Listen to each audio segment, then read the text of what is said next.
நாமக்கல் மாவட்டம் பள்ளிப்பாளையம், குமாரபாளையம் பகுதிகளில் சட்டவிரோதமாக கிட்னி விற்பனை நடைபெற்ற கிட்னி முறைகேடு விவகாரத்தை தாவேக அரசு கையில் எடுத்திருப்பதாக தகவல் கிடைக்கப்பட்டிருக்கிறது. கடந்த திமுக ஆட்சியின் போது மருத்துவமனைகள் மீது நடவடிக்கை எடுக்கவில்லை எனவும், சம்பந்தப்பட்ட மருத்துவமனைகள் மீது நடவடிக்கை எடுக்க திட்டம் வைத்திருப்பதாகவும் கூறப்படுகிறது. கூடுதல் விவரங்களோடு செய்தியாளர் தங்கமணி இணைந்திருக்கிறார். தங்கமணி, தொடர்ந்து களத்திலிருந்து இந்த கிட்னி திருட்டு தொடர்பான விவகாரங்களை நியூஸ் தமிழ் அமலப்படுத்தி வருகிறது. இந்த நிலையில இந்த முறை அரசு நடவடிக்கை எடுக்க இருப்பதாகவும் கூறப்படுகிறது. என்ன தகவல் கிடைக்கப்பட்டிருக்கிறது?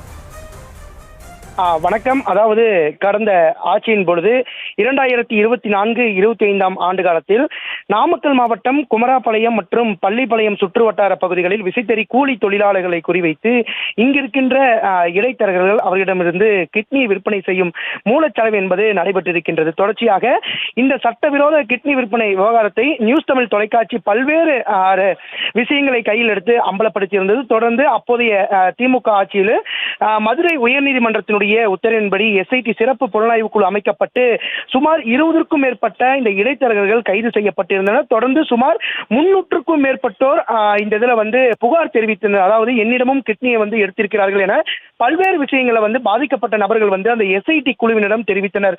இந்த அடிப்படையில் சுமார் 5000க்கும் மேற்பட்ட அந்த குற்றப்பத்திரிகைகள் தாக்கல் செய்யப்பட்டு தொடர்ந்து நீதிமன்றத்தில் அந்த வழக்கு என்பது நடைபெற்று வந்தது. இந்த நிலையில்தான் மீண்டும் நாமக்கல் மாவட்ட சுகாதாரத்துறை இணை இயக்குனர் தலைமையில் குமராபாளையம் நீதிமன்றத்தில் ஒரு மனு தாக்கல் என்பது செய்யப்பட்டிருக்கின்றது.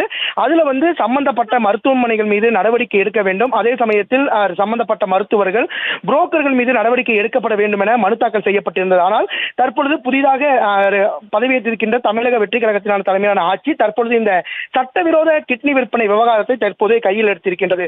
குறிப்பாக இந்த கிட்னி விற்பனை விவகாரத்தில் பின்னாடி யாரெல்லாம் இருக்கிறார்கள், மூளையாக செயல்பட்ட நபர்கள் யார், இது எந்தெந்த மாவட்டத்தில் எல்லாம் நடைபெற்று இருக்கின்றது என பல்வேறு விசாரணைகள் தற்பொழுது தொடங்க இருக்கின்றது. சுகாதாரத்துறை தலைமையில ஒரு குழு அமைக்கப்பட்டு மீண்டும் இந்த சட்டவிரோத கிட்னி விற்பனை விவகாரம் மீண்டும் தலையெடுக்க தொடங்கி இருக்கின்றது. அதாவது கடந்த ஆட்சியின் போது சம்பந்தப்பட்ட மருத்துவமனைகள் மீது நடவடிக்கை எடுக்கவில்லை, சம்பந்தப்பட்ட மருத்துவர்கள் மீது நடவடிக்கை எடுக்கவில்லை, ஒரு சில புரோக்கர்கள் தலைமறைவாகிவிட்டனர், ஒரு சில புரோக்கர்கள் மட்டும்தான் கைது செய்யப்பட்டனர் என்ற ஒரு தகவல் இருக்கும் பொழுது தற்பொழுது புதிதாக ஆட்சி அமைக்கப்பட்ட விஜய் அவர்களுடைய தலைமையிலான ஆட்சி தற்பொழுது சுகாதாரத்துறை முன்னெடுத்து இந்த விசாரணை என்பது தொடங்க இருக்கின்றது. நாமக்கல், ஈரோடு, சேலம், தருமபுரி, கிருஷ்ணகிரி போன்ற பல்வேறு மாவட்டங்கள், அதாவது சுமார் 10க்கும் மேற்பட்ட மாவட்டங்கள்ல இந்த விசாரணை என்பது தொடங்க இருக்கின்றன என்று குறிப்பிட்டால் இந்த 10 மாவட்டத்தில் அதிக அளவிலான விசைத்தறி கூலி தொழிலாளர்களை குறிவைத்துதான் இந்த சட்டவிரோத கிட்னி விற்பனை நடைபெற்றிருக்கின்றது.